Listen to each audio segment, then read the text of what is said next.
కరూర్ తొక్కిసలాట ఘటనలో తమిళగ వెట్రి కలగం పార్టీపై మద్రాస్ హైకోర్టు తీవ్ర ఆగ్రహం వ్యక్తం చేసింది. కరూర్ ఘటనపై పోలీసుల దర్యాప్తు ఇంకా ప్రారంభ దశలోనే ఉన్న విషయాన్ని గుర్తు చేసింది. ఈ క్రమంలోనే సిబిఐ దర్యాప్తు కోరటం సరికాదని పేర్కొంది. ఇక ఈ సందర్భంగా కోర్టులను రాజకీయ వేదికలుగా మార్చవద్దని వ్యాఖ్యానించింది. ప్రభుత్వాలతో పాటు ప్రజలకు అవగాహన బాధ్యత ఉండాలని సూచించింది. ముఖ్యంగా ఇలాంటి పెద్ద సమావేశాలకి హాజరు కావడానికి ముందుగా ఆలోచించి జాగ్రత్తలు తీసుకోవాలని కోర్టు స్పష్టం చేసింది. ఈ ఘటనపై సిబిఐ విచారణ కోరుతూ ఆ పార్టీ వేసిన పిటిషన్ను కొట్టిపారేసింది. ప్రజల ప్రాణాలకు భంగం కలిగించే సంఘటనలు పునరావృతం కాకుండా ప్రభుత్వాలు ముందస్తు చర్యలు తీసుకోవాలని కూడా హైకోర్టు ఆదేశించింది. ఇక సిబిఐ దర్యాప్తు కోరుతూ బీజేపీ న్యాయవాది జిఎస్ మణి దాఖలు చేసిన పిటిషన్ను కోర్టు కొట్టివేసింది. విచారణ సందర్భంగా రాజకీయ పార్టీలకు కోర్టు కీలక సూచనలు చేసింది. భవిష్యత్తులో నిర్వహించే బహిరంగ సభలు, సమావేశాల్లో తాగునీరు, పారిశుద్ధ సౌకర్యాలు, అంబులెన్స్ సేవలు, నిష్క్రమణ మార్గాలు వంటి ప్రాథమిక సౌకర్యాలు కల్పించాలని పేర్కొన్నది. ఇది కోర్టు చేసిన కీలక సూచనలుగానే భావించాలి. ఇప్పటి వరకు కూడా బహిరంగ సభలు నిర్వహించినప్పుడు ఎప్పుడూ కూడా ఏదైనా పార్టీకి సంబంధించి అయితే తప్పితే నార్మల్గా ఈ విధంగా బహిరంగ సభలు ఎవరైనా నాయకుడు వచ్చి రోడ్ల మీద బహిరంగ సభలు ఒక కూడలి దగ్గర వాళ్ళు నుంచొని ఒక అర్ధగంట సేపు కానీ ఆ సమయం వరకు మాట్లాడి వాళ్ళు అక్కడి నుంచి వెళ్ళిపోతారు. ఇవి జనరల్గా బహిరంగ సభలు నిర్వహించేది. ఇలాంటి సభల్లో కూడా అంటే ఒక పార్టీ మీటింగ్ లాగా రోజంతా ప్లాన్ చేసినవి కావివి, అర్ధగంట అలా ఉండేవి మాత్రమే. కానీ భవిష్యత్తులో ఇలాంటివి నిర్వహించాలన్నా కానీ డెఫినెట్గా కూడా ఆ సమావేశాల్లో అక్కడ వచ్చే జనాలందరికీ తాగునీరు అందుబాటులో ఉండేలాగా చూడాలి.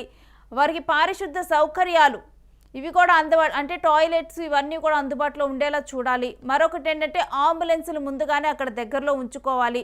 మరొకటి అక్కడ నుంచి వెళ్ళిపోయేందుకు నిష్క్రమణ మార్గాలు వేరే కూడా అంటే ఎంట్రీకి ఒక పాయింట్, ఎగ్జిట్కి ఒక పాయింట్, దాంట్లోకి రావటానికి వెళ్ళటానికి ఇంకో పాయింట్ ఉండేలా కూడా నిష్క్రమణ మార్గాలు వంటి ఇవి ప్రాథమిక సౌకర్యాలు, వీటిని కల్పించాలంటూ కూడా కోర్టు పేర్కొంది.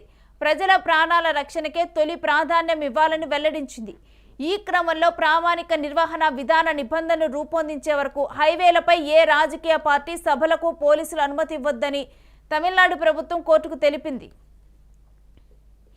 మరోవైపు ముందస్తు బెయిల్ కోరుతూ టీవీకే నామక్కల్ జిల్లా కార్యదర్శి సతీష్ కుమార్ దాఖలు చేసిన పిటిషన్ను కోర్టు కొట్టివేసింది. ర్యాలీ సమయంలో జనసమూహాన్ని నియంత్రించడంలో పార్టీ ఎందుకు విఫలమైందని న్యాయమూర్తి ప్రశ్నించారు. తొక్కిసలాట బాధితులకు అదనపు పరిహారం కోరుతూ మరో పిటిషన్ దాఖలైంది.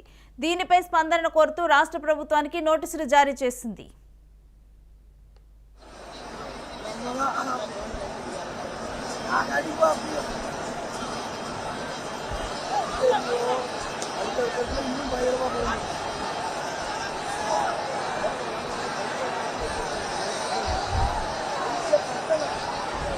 சுதந்திரமும் பாதுகாப்பும் 100% வரும். தேங்க்யூ நண்பா. கான்பிடண்டா இருங்க, நல்லதே நடக்கும், வெற்றி நிச்சயம்.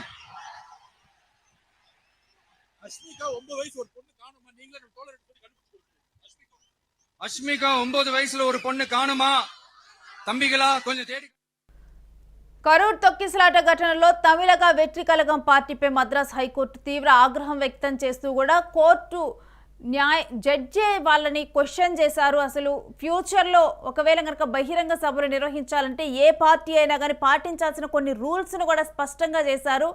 ఇక కరూర్ ఘటనపై పోలీసుల దర్యాప్తు ఇంకా ఇప్పుడు ప్రారంభ దశలోనే ఉంది. ఈ విషయాన్ని గుర్తు చేస్తూ కూడా సిబిఐ దర్యాప్తు కోరటం ఇప్పుడు సరికాదంటూ కూడా పేర్కొంది. ఆల్రెడీ పోలీసులు దీని మీద దర్యాప్తు చేస్తూ ఉన్నారు. ఇక సిబిఐ దర్యాప్తు ఇప్పుడే కోరటం సరికాదు, పోలీసుల దర్యాప్తు నుంచి ఒక నివేదిక వచ్చిన తర్వాత అది సమంజసం కాదని పేర్కొన్నప్పుడు అప్పుడు సిబిఐకి అప్పజెప్పొచ్చు. సో అందుకని చెప్పి ఇప్పుడు స్టార్టింగ్ స్టేజ్లో ఉంది కాబట్టి పోలీసుల దర్యాప్తు కొంతవరకు కొనసాగాలని కూడా కోర్టు అభిప్రాయపడింది. ఇక ఈ సందర్భంగా కోర్టు ఒక కీలక వ్యాఖ్యలు చేసింది. కోర్టులను రాజకీయ వేదికలుగా మార్చొద్దు అంటూ కూడా మాట్లాడింది. ప్రభుత్వాలతో పాటు ప్రజల్లో కూడా అవగాహన ఉండాల్సిన బాధ్యత ఉందని కూడా సూచించింది. ముఖ్యంగా ఇలాంటి పెద్ద సమావేశాలకి హాజరయ్యే ముందు ఆలోచించి జాగ్రత్తలు తీసుకోవాలంటూ కూడా కోర్టు స్పష్టం చేసింది. ఈ ఘటనలో మనం చూసినా కానీ చిన్నపిల్లలు కూడా ఈ ఘటనలో 12 మంది దాకా చిన్నపిల్లలు చనిపోయారు. అది మరీ దారుణమైన ఘటన. ఆ విధంగా కూడా అంటే ఇలాంటి పార్టీలకు ఒక హీరో వస్తున్నారంటే డెఫినెట్గా కూడా చాలామంది క్రౌడ్ వస్తారని తెలుసు. ఇలాంటి వాటికి చిన్నపిల్లలను కూడా తీసుకొని రావడం జరిగింది. సో జనాలు కూడా ఇలాంటి సమావేశాలకి హాజరయ్యే ముందర ఆలోచించి తగు జాగ్రత్తలు తీసుకోవాలంటూ కూడా ఇప్పుడు కోర్టు స్పష్టం చేసింది. ఈ ఘటనపై సిబిఐ విచారణ కోరుతూ ఆ పార్టీ వేసిన పిటిషన్ను ఇక కొట్టివేసింది. ప్రజల ప్రాణాలకు భంగం కలిగించే సంఘటనలు పునరావృతం కాకుండా ప్రభుత్వాలు ముందస్తుగా చర్యలు తీసుకోవాలంటూ కూడా హైకోర్టు ఆదేశించింది.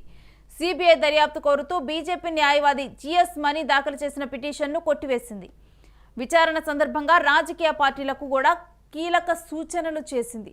ఇక్కడి నుంచి భవిష్యత్తులో నిర్వహించే బహిరంగ సభలు డెఫినెట్గా కూడా సమావేశంలో తాగునీరు, పారిశుద్ధ సౌకర్యాలు, అంబులెన్స్ సేవలు, బయటకు వెళ్లేందుకు మార్గాలు ఇటువంటివన్నీ కూడా ఉండాలంటూ కూడా ప్రాథమిక సౌకర్యాలు వీటన్నిటిని కూడా కల్పించాలంటూ హైకోర్టు పేర్కొంది. ప్రజల ప్రాణాల రక్షణకే తొలి ప్రాధాన్యత ఇవ్వాలి ఇలాంటి మీటింగ్స్లో అన్ని స్పష్టం చేసింది. ఈ క్రమంలో ప్రామాణిక నిర్వహణ విధాన నిబంధనలు రూపొందించే వరకు కూడా అంటే అసలు ప్రాథమికంగా ఇలాంటి సభలు నిర్వహించాలంటే ఎలాంటి నియమ నిబంధనలు ఉండాలని కూడా కొన్ని రూల్స్ అండ్ రెగ్యులేషన్స్ మొత్తాన్ని కూడా ఒక ఫామ్ చేసేంత వరకు రూపొందించేంత వరకు కూడా ఏ రాజకీయ పార్టీ సభలకు పోలీసులు అనుమతి ఇవ్వరని కూడా తమిళనాడు ప్రభుత్వం కోర్టుకు తెలిపింది. మరోవైపు ముందస్తు బెయిల్ కోరుతూ టీవీకే నామక్కల్ జిల్లా కార్యదర్శి సతీష్ కుమార్ దాఖలు చేసిన పిటిషన్ను కోర్టు కొట్టివేస్తూ కూడా ఇక ర్యాలీ సమయంలో జనసమూహాన్ని నియంత్రించడంలో పార్టీ ఎందుకు విఫలమైందంటూ న్యాయమూర్తే స్వయంగా ప్రశ్నించారు. తొక్కిసలాట బాధితులకు అదనపు పరిహారం కోరుతూ కూడా మరో పిటిషన్ దాఖలైంది. దీనిపై స్పందన కోరుతూ రాష్ట్ర ప్రభుత్వానికి నోటీసులు జారీ చేసింది.